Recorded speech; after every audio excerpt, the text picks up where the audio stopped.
Hi, I'm Susanna and this is my September reading wrap-up. I finished 7 books in September, including these 5. Let's start with The Hurricane Wars by Thea Guanzon. This is an adult fantasy. Having grown up as an orphan in a nation occupied by the Night Empire, Taliesin has only ever known the Hurricane Wars. She uses the power of light to fight for freedom, but everything changes when she uncovers the secret of her past. Alaric Osenast, on the other hand, wields shadow magic to crush those who stand in the way of the Night Empire. But then he clashes with Taliesin, and soon they are thrust into an uneasy alliance to save the world.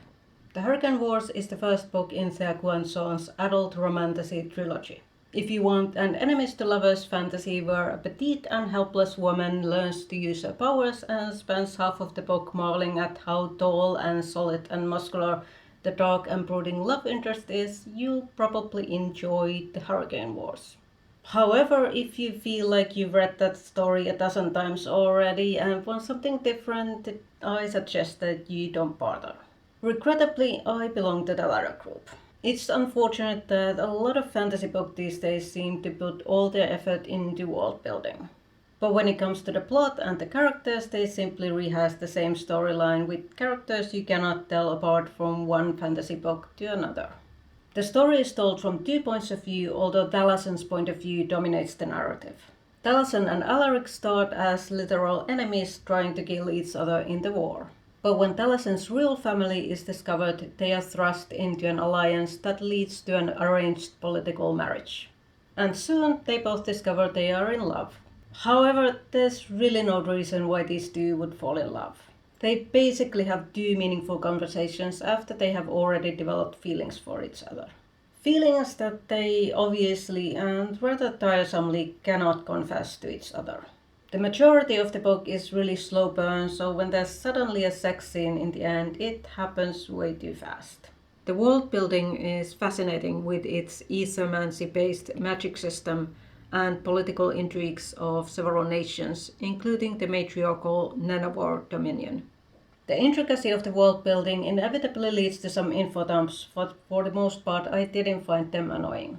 I would have preferred to learn something more about the different ways ethermancy works.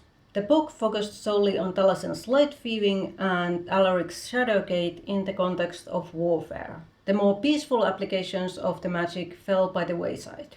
I would think Taliesin could have found other ways of practicing her magic besides conjuring weapons made of light.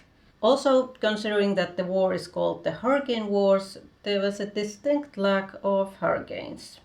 What the storm ships, the battle airships of the Night Empire, did was never shown and not precisely described either. I would have loved to like this book more than I did.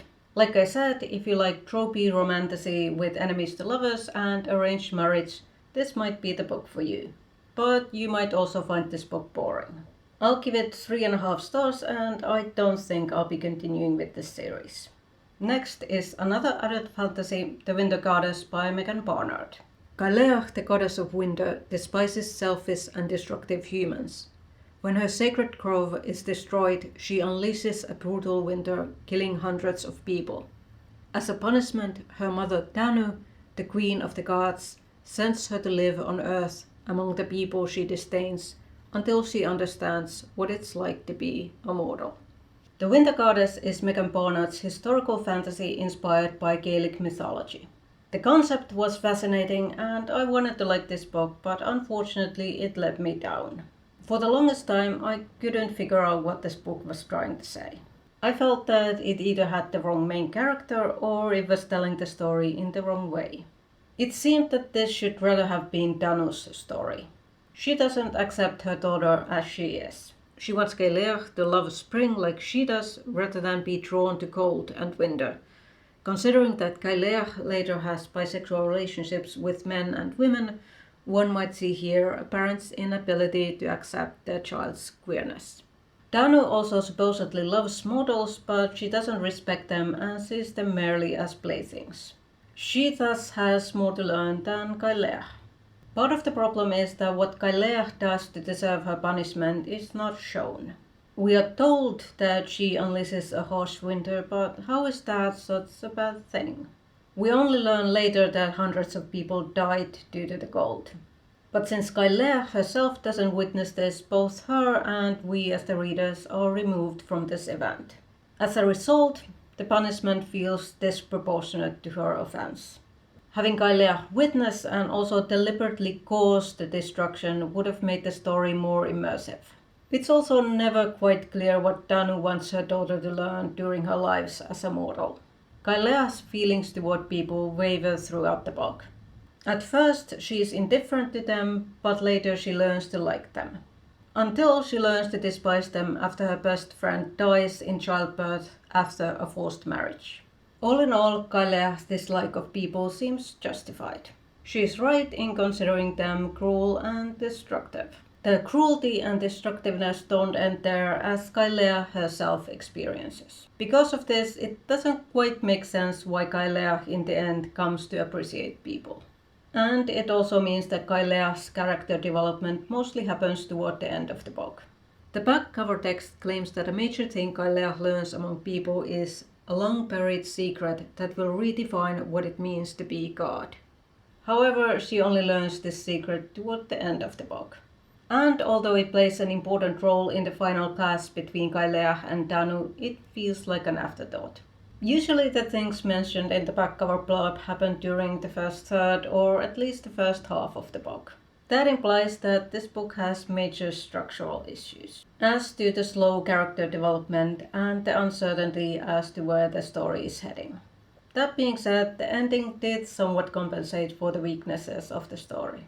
Since the book is based on Gaelic mythology and the minor characters worship old Irish gods, the book seems to be set in pre-Christian Ireland. The religion and the druids the book describes, however, appear very Christian. There is a lot of talk about individual belief in gods, which sounds more Christian than any ancient religion that I know of. The world building doesn't feel accurately historical either, with a whole host of things that seem anachronistic. Although I admit that my knowledge is so limited that the only concrete anachronism I can mention is one person smoking a pipe. All in all, I found this book a rather frustrating read and difficult to rate. In the end, I decided to give it 3.5 stars. The Winter Goddess is a beautiful but rather simple and repetitive historical fantasy.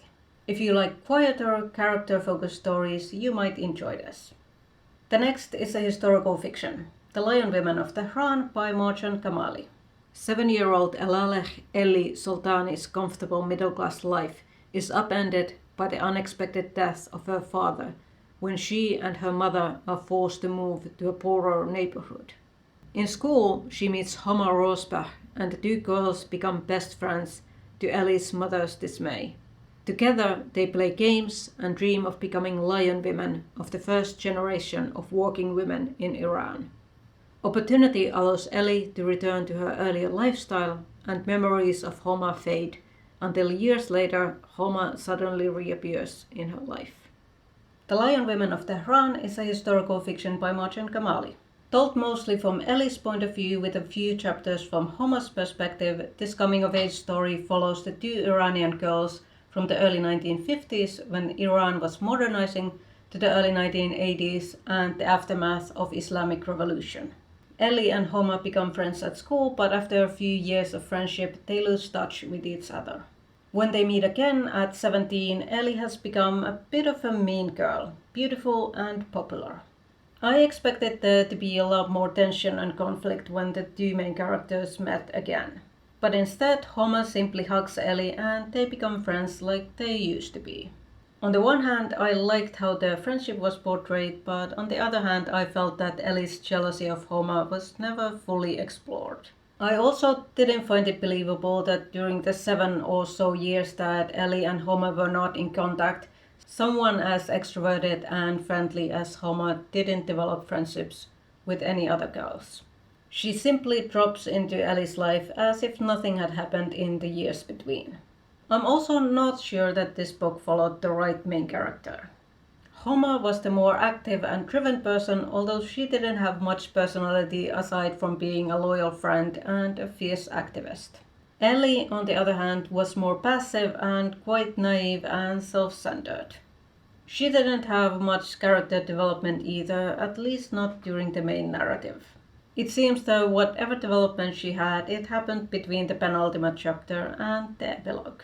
Speaking of the epilogue, I understand that the author wanted to add a reference to the Mahsa Amini protests that started while she was writing this book.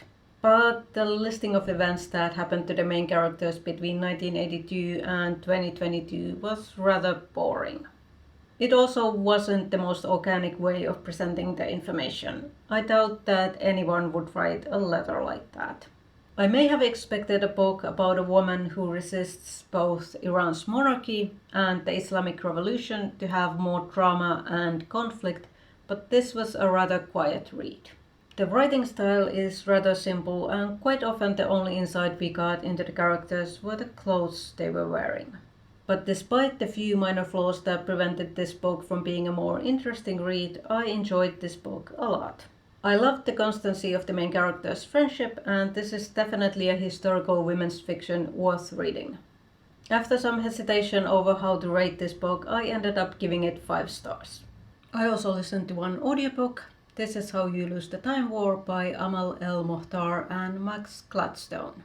Among the ashes of a dying world, an agent of the commandant finds a letter. It reads, "Burn before reading." This begins an unlikely correspondence between 2 rival time-traveling agents, Red and Blue.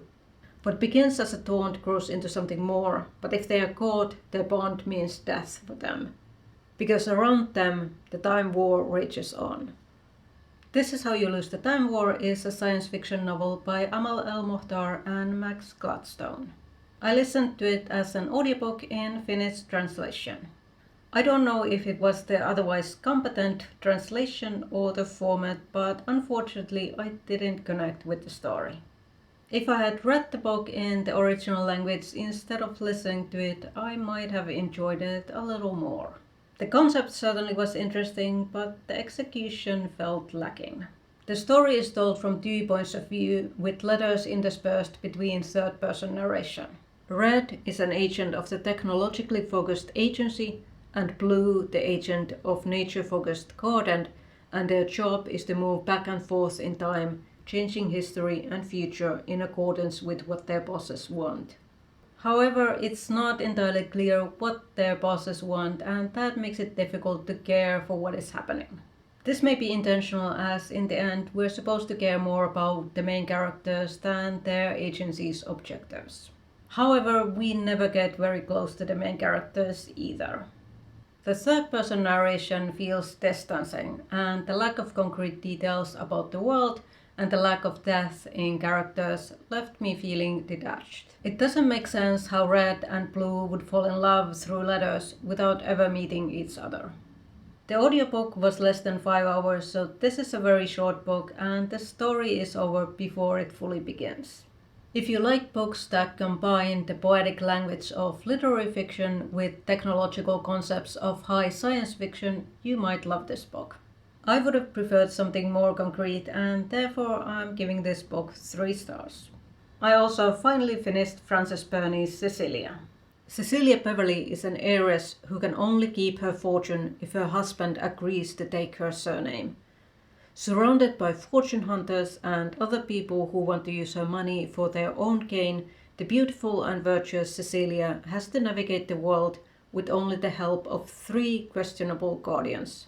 She falls in love with Mortimer Dalville, the son of one of her guardians, but his father insists that he keeps the family name, and it seems impossible they will ever have their happy ending.